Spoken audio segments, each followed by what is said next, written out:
Welcome to Penrose Learning, where we make understanding easy.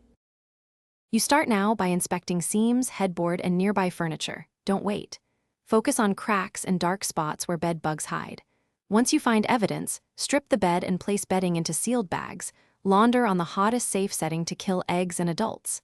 Next, vacuum the mattress, box spring, bed frame, and surrounding floor thoroughly, then seal and discard the vacuum bag or empty the canister outdoors. Make these steps your immediate containment actions. Once the area is contained, treat the sleeping zone to prevent re-establishment. You should encase the mattress and box spring with certified bed bug-proof covers and leave them on for at least 1 year to ensure trapped bugs die. Then apply desiccant powder like diatomaceous earth in wall voids and baseboards.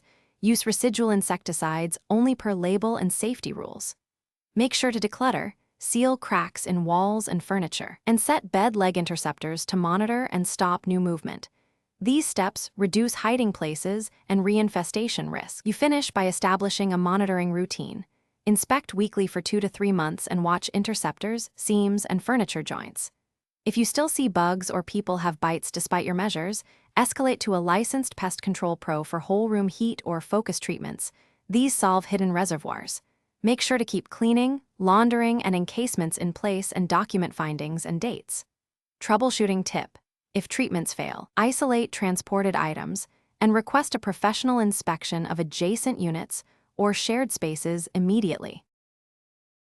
Thanks for watching. If this was helpful, leave a like and consider subscribing. See you next time.